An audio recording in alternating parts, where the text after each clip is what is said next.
U.S. supports a just and lasting peace for Ukraine, Harris tells Zelenskyy at Swiss summit. Vice President Kamala Harris on Saturday pledged America's full support in backing Ukraine and global efforts to achieve a just and lasting peace in the face of Russia's invasion. Representing the United States at an international gathering on the war and meeting with Ukraine's Volodymyr Zelenskyy to discuss his country's vision for ending it.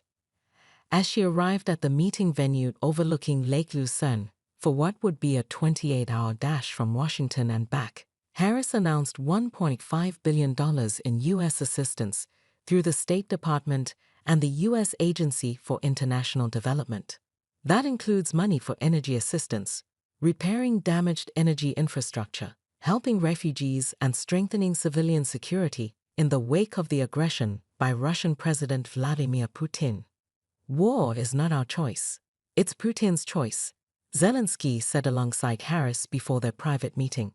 And with this summit today, we will do everything we can to start moving toward real peace. Harris responded, "I am here today to stand with Ukraine and the leaders from around the world in support of a just and lasting peace." She added that as we look forward to that peace and work toward that, the United States is committed to helping Ukraine rebuild. President Joe Biden was in Los Angeles after 3 days at the Group of Seven summit in Italy, where he held talks with Zelenskyy.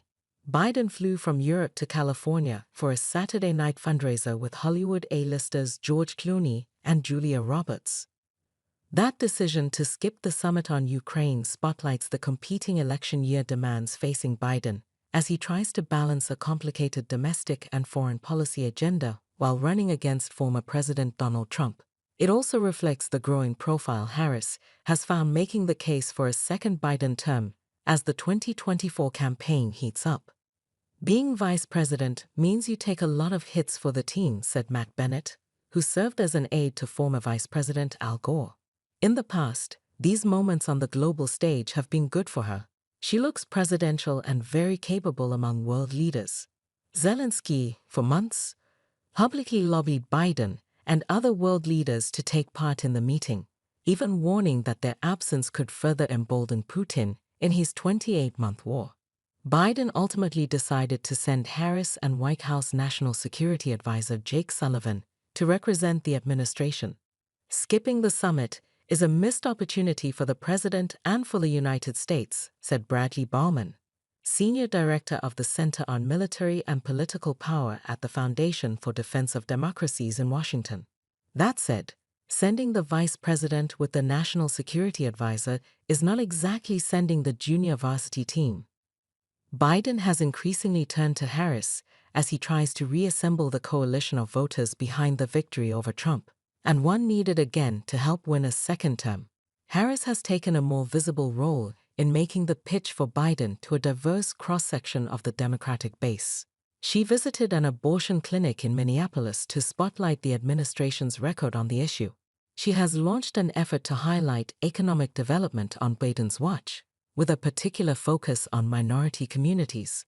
And she's crossed the country to talk about issues such as marijuana legislation and gun violence, as Biden's standing with that winning coalition from 2020 has shown signs of eroding. She squeezed in a visit to Atlanta on Friday to promote the administration's economic agenda before boarding Air Force Two for her red-eye flight to Switzerland. But like Biden, Harris has also seen her standing among Americans diminish. About 4 in 10 registered voters have a somewhat or very favorable view of Harris, according to a recent Associated Press NORC Center for Public Affairs research survey. About half have a somewhat or very unfavorable view of her, and about 1 in 10 don't know enough to say. Her favorability ratings are similar to Biden. The Trump campaign needled Harris for her fill-in role in Switzerland, with spokesperson Caroline Leavitt saying the vice president has failed thus far at every task she has been given and will continue to embarrass our country at the Ukraine summit. Trump and his allies have occasionally gone after at Harris, suggesting that a vote for Biden is effectively a vote for Harris eventually becoming president. The White House, in explaining Biden's decision to skip the summit, noted that the president met twice with Zelenskyy in a week, on the sidelines of the G7 summit and the previous week while both were in France to mark the 80th anniversary of D-Day. Russia was not invited to the Swiss summit. Putin on Friday promised to immediately order a ceasefire in Ukraine and begin negotiations if Kyiv started withdrawing troops from the 4 regions annexed by Moscow in 2022 and renounced plans to join NATO. Ukraine called Putin's proposal manipulative and absurd. Biden may have softened the disappointment over his absence from the Ukraine meeting with a series of announcements in recent weeks aimed at further bolstering Ukraine.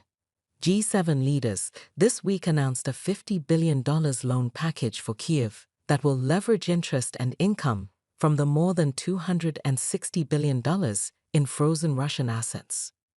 Biden and Zelenskyy on Thursday signed a security agreement that commits the U.S. over 10 years to continue training of Ukraine's armed forces, more cooperation in the production of weapons and military equipment, and greater intelligence sharing.